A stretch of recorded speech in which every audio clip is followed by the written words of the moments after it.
any of us who look back on the history of what happened to the comfort women here in South Korea, for example, have to recognize that this was a terrible,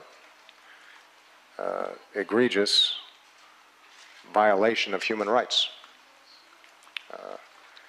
Those women were violated in ways that even in the midst of war was shocking. And they deserve to be heard, they deserve to be respected, and there should be an accurate and clear account of what happened.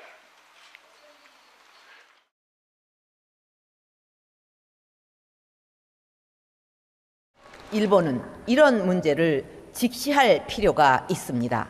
특히 과거 역사에서 비롯된 고통과 Japan needs to face up to the issues of history. I expect the country to make responsible and sincere measures to alleviate the agony of those who are living in pain and are scarred by history.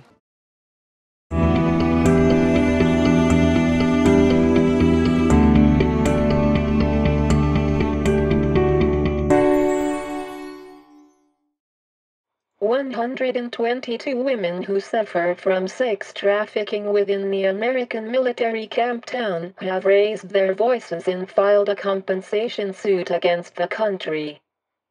On June 25th at the Seoul Women Plaza, Korean Women's Association United, Military Camp Town Women Rights Association, Suim-to-One National Compensation Defense Council of Military Camp Town Comfort Women held a press conference and demanded the country take legal responsibility of the military prostitution issue and offer an apology and compensation to the victims. Korea's military prostitution did not exist only within the Japanese army camps. Our nation has established the U.S. Army Prostitution Institution and has thoroughly maintained it, the victims claimed. The Japanese, UN and Korean Army comfort women's issues are all alike in that they demanded sacrifice from women as a service to the country.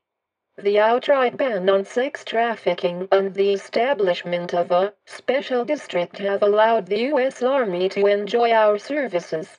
We were even trained under a mental educational program called Patriotism Education, they said. Impoverished after the war or sold through human trafficking, we resided at the military camp town, forced through all sorts of abuses to serve the American soldiers. The country has coerced physical examination upon us, claiming that we must be clean to serve the American Army. It also established a concentration camp to imprison the comfort women and forced on us treatments and monthly mental education. An elderly woman who has filed suit said, shedding tears of anguish. Jin Kim, head of the National Compensation Charge Council against military prostitution, directed the blame at the nation's illegal act. After the Korean War, the Korean government formed military camp towns for policy goals such as security. These towns skirted the law banning prostitution by establishing special districts and reaped enormous benefits from it, he said.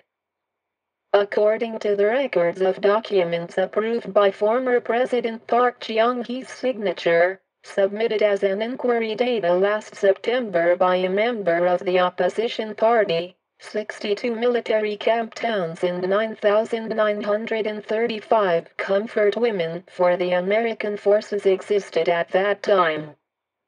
The Plaintiffs' Council plans to submit a petition to the Seoul Central District Court, arguing that each person should be awarded 10 million Korean won. On the one hand, Sankei News of Japan has noted, the issue of comfort women for the U.S. forces has been raised at the National Assembly but failed to receive the attention as much as the Japanese military's forced prostitution has. According to the inquiry put forth by a member of the opposition party, Former President Park complimented these women as dollar-earning patriots. This was a remark that violated their human rights.